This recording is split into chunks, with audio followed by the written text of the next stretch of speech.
ሰላም ሰላም ለእናንተ ይሁን በያላችሁበት ምርጥ የሀገሬ ልጆች በየአረብ ሀገር ተሰዳችሁ የምትኖሩ የመዳሞች ሰላማችሁ ይብዛ።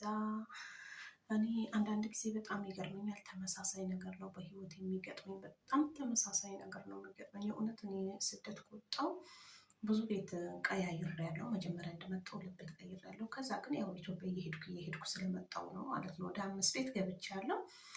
5 ቤት ስገባ የእውነት 5ቱም ቤት አንድ አይነት ቤተሰብ ብዛታቸው 2 ልጅ ባልና ሚስት 2 ልጅ ባልና ሚስት እንደ በቃ አንዳንድ ጊዜ እመኛለሁ ምን አለ አንድ ተለቅ ያለ ሰው ቢያጋጥመኝ እረፍት ባረግና በጣም በቃ እረፍት አጣለሁ። ድካም የእውነት ራሴን መቆጣጠር እስከሚያቅተኝ ድረስ። አሁን ቤሩት ሁለተኛ ኢትዮጵያ ነው ምናምን ይባላል። አሁን ለአንዳንዱ ሰው ለእኔ ግን አይደለም። በጣም ፈተና ነው። በጣም ነው የሚደክመኝ ስራ።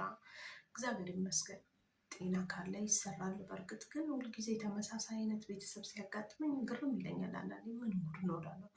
እና ኢትዮጵያ ራሱ ሲሄድ ይሄ መልፋቱ ነገር የመስራቱ ነገር በቃ አብሮኝ ነው ያለው። እኔም በእርግጥ በባህሪ ቁጭ ማለት አልወድም፣ ብዙ መስራት እወዳለሁ። እና መጸለዩ ምንድነው በቃ ፈጣሪ ሆይ ሀገሬ ስገባ ብቻ ማርፍበት ስጠኝ።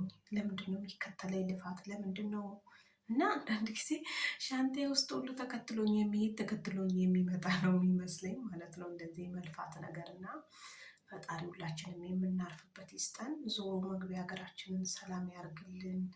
እናም ሰብስክራይብ አድርጎ እንደማመር፣ እርስ በርሳችንን እንደጋገፍ። ሀገራችን ስንገባ እንሰራበታለን ቻናሉ። በእርግጥ ብዙ መልካም ስራ ልንሰራ እንችላለን። እዚህ መዳም ቤት ስለሆነ ያው አይመችም ምንም ነገር ለመስራት፣ እስረኞች ነን። ግን ሀገራችን ስንሄድ እንሰራበታለን። ብዙ ደግሞ ብቃት ያላቸው ልጆች አሉ፣ ብዙ ጥበብ ያላቸው ልጆች አሉ። ስለዚህ እርስ በርሳችንን እንደጋገፍ።